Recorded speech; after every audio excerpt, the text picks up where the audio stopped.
Well, let's talk about the elections in Nepal. Voting has concluded in Nepal's first national election after the Gen Z-led uprising that put the country's ruling establishment to a test.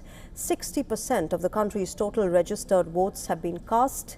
They have cast their mandate in Nepal. The voting took place amid heightened security arrangements. Long queues of voters were seen outside the polling stations during the early hours of voting.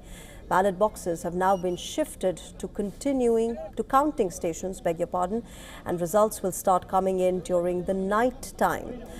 The frontrunner for Prime Minister and youth leader Balendra Shah cast his ballot in Kathmandu 2 constituency. Remember, Balendra Shah is contesting from Jhapa 5 constituency, directly challenging former Prime Minister KP Sharma Oli on his home seat. Communist Party UML leader KP Sharma Oli exercised his voting rights as well in Kathmandu. He's fighting to carry forward his 5.5-decade-long legacy in Nepalese politics. Also in the race for the Prime Minister's position is Gagan Thapa, who is the new head of the country's oldest party, the Nepali Congress, from the Sarlahi constituency. Thapa also cast his vote at a polling station in Kathmandu. Meanwhile, Nepal's interim Prime Minister Sushila Karki cast her vote and termed these elections crucial for Nepal's future, saying that her duty has now been completed.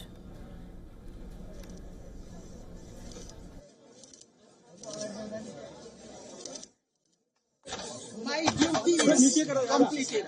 Yeah. My duty is completed. Okay.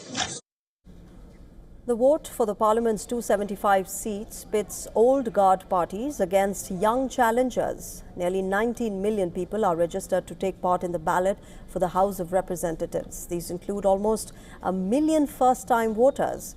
Nearly 165 candidates are directly elected, while 110 are selected via proportional representation.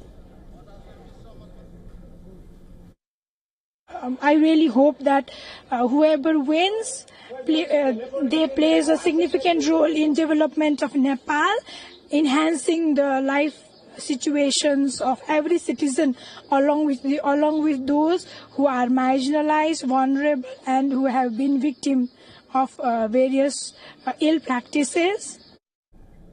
Corruption, unemployment, economic stagnation and inequality are all among the key issues that remain at the center stage of this election. Wedged between India and China, the Himalayan nation has seen political instability for decades now, with 32 changes in government since 1990.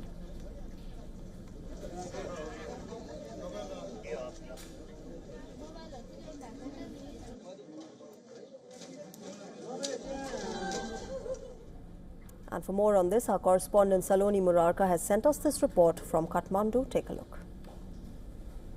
This parliamentary election saw 60% voter turnout. There were disputes reported from a few constituencies earlier in the day, but overall, as per the Election Commission, the entire parliamentary elections was held in orderly manner. All the ballot boxes are being collected and the counting will only begin after all the ballot boxes have reached the counting centers, with the first past the post election results expected within 24 hours, and the rest will take at least a few days. Meanwhile, the Sushila Karki government has delivered on its mandate. Her government faced some severe and significant challenges taking over the government immediately after the Gen Z protest. But her government's priority has been to hold the elections timely and hand over the power to the elected government.